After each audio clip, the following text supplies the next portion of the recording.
আমি প্ৰথমবাৰৰ কাৰণে মোৰ এমএলএ জীৱনৰ প্ৰথমবাৰৰ কাৰণে এটা এডজৰ্নমেণ্ট মোচন সভাস্থগিত প্ৰস্তাৱ প্ৰথমবাৰৰ কাৰণে গৃহীত হৈছে আৰু তাৰ ওপৰত আলোচনা হৈছে।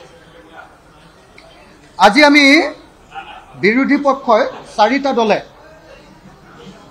স্পষ্ট ৰূপত জুবিন গাৰ্গৰ মৃত্যুৰ পৰা তদন্তলৈকে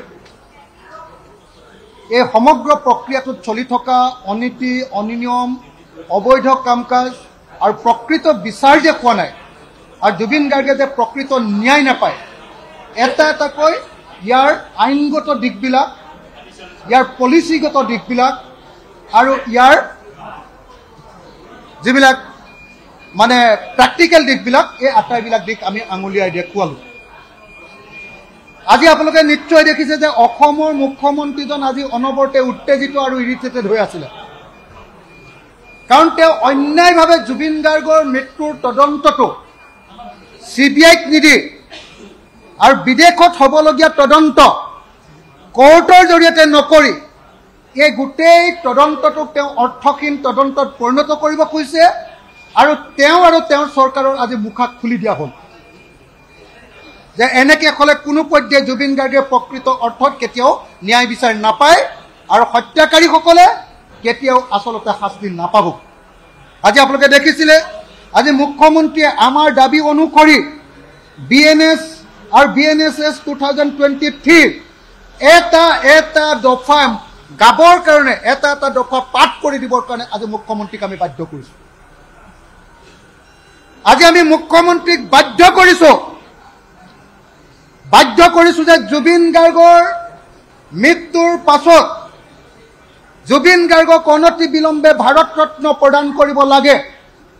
এই প্ৰস্তাৱ ভাৰত ৰত্ন প্ৰদান কৰিব লাগে বুলি প্ৰস্তাৱ আজি বিধানসভাত মই উত্থাপন কৰিলোঁ।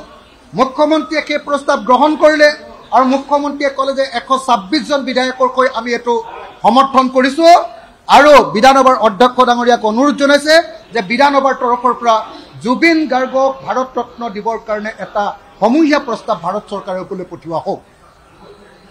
এই প্ৰস্তাৱো আজি গৃহীত হৈছে। গতিকে আজিৰ দিনটো একেটা সময়তে মই বাৰম্বাৰ কৈছিলোঁ যে বিজেপি চৰকাৰখনে জুবিন গাৰ্গক হত্যা কৰিলে। বিজেপি চৰকাৰখনে জুবিন গাৰ্গক হত্যা কৰাই নহয়, বিজেপিৰ মুখ্যমন্ত্ৰীয়ে তেওঁক বাৰম্বাৰ আদৰ্শগতভাৱে আত্মা তেওঁক হত্যা কৰি আছে আৰু যিবিলাকে হত্যা কৰিছে যি ইনষ্ট্ৰুমেণ্টেল যি হাথিয়াৰ সেই মানুহবিলাকক গ্ৰেপ্তাৰ নকৰিবৰ কাৰণে বিজেপি চৰকাৰখনে ব্যৱস্থা লৈছে। আৰু এটাকে সেইকাৰণে দাবী জনাইছিলোঁ যে পবিত্ৰ মাৰ্গেৰিটা গ্ৰেপ্তাৰ হ'বনে নহ'ব। মই দাবী জনাইছিলোঁ যে শ্যামকানু মহন্তৰ পত্নী ডাইৰেক্টৰ হয় তেওঁ গ্ৰেপ্তাৰ হ'বনে নহ'ব।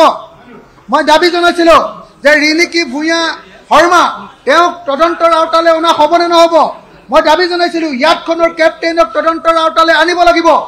প্ৰত্যেকটো কথা আজি লিপিবদ্ধ কৰোৱা হৈছে আৰু চৰকাৰক বাধ্য কৰোৱা হৈছে প্ৰত্যেকটো কথাৰ ওপৰত উত্তৰ দিবলৈ।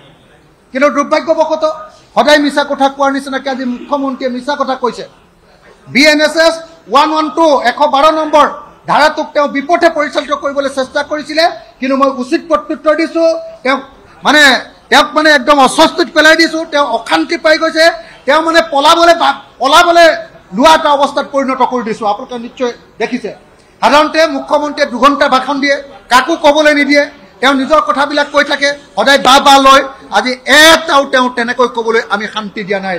তেওঁ যে অন্যায় কৰিছে জুবিন গাৰ্গৰ প্ৰতি সেইটো আজি প্ৰমাণিত কৰিছোঁ আৰু মুখ্যমন্ত্ৰীক আমি একদম অস্বস্তিত পেলাই তেওঁক ঘাম উলিয়াই দিবৰ কাৰণে বাধ্য কৰিছোঁ।